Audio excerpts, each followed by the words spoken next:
et des noms écrits, ceux des 12 tribus des fils d'Israël. Apocalypse 21:12. La muraille avait 12 fondements, et sur eux les 12 noms des 12 apôtres de l'agneau.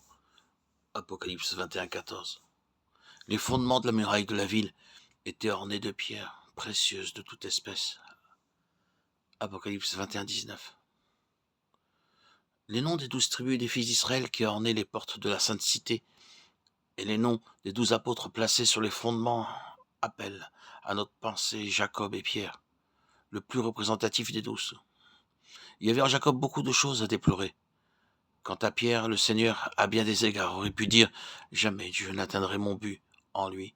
Cependant, dans l'histoire de ces hommes, nous retrouvons la nôtre, en bien des aspects, et malgré cela, en dépit de tous ces handicaps, nos faillites et nos manquements, Dieu est déterminé à faire de chacun de nous, racheter par son sang une partie de sa glorieuse cité.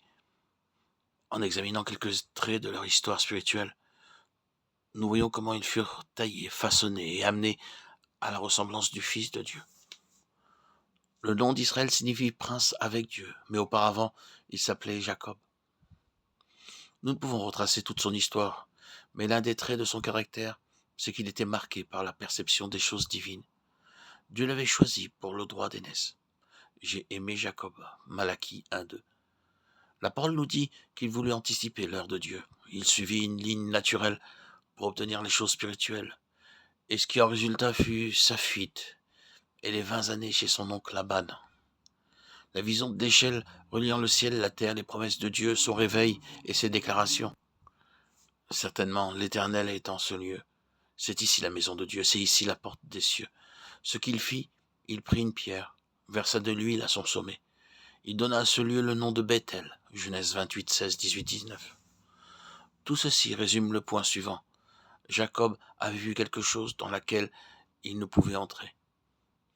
Il dut être soumis à une sévère discipline. Beaucoup de souffrances furent son lot, et au Jabbok, il connut un profond brisement, et son nom fut changé. Ton nom ne sera plus Jacob, mais tu seras appelé Israël, Genèse 32, 28.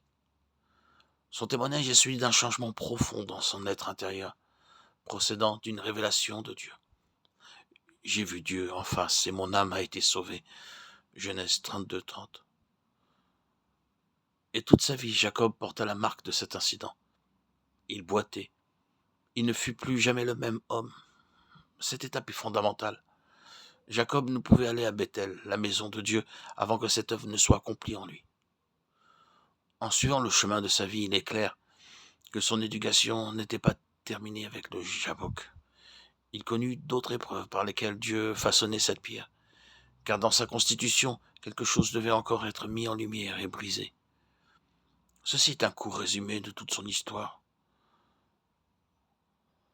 Il doit y avoir en nous le sens d'une haute destinée.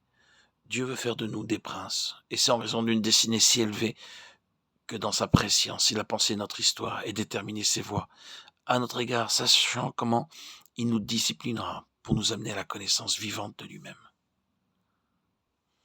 L'Église est un corps élu.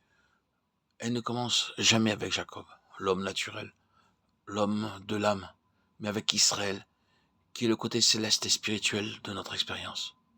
Car la vie de Christ, qui est celle de son corps, demande le Jabbok, l'élimination et la mise de côté de l'homme naturel. C'est sur la base de ce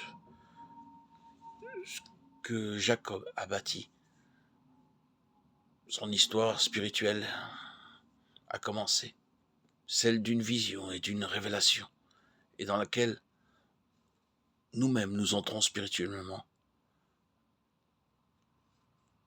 pour être conformes à Christ. Toute vision, révélation est gouvernée par des lois célestes par lesquelles nous sommes régis. De cette vision, Jacob aurait pu parler, mais seulement en termes objectifs. Il aurait pu dire ce qu'il avait vu. Mais il aurait pu aller au-delà. L'enseignement, l'explication nous viennent par l'expérience. C'est le Saint-Esprit qui nous donne le sens et la signification de ce que Dieu fait en nous.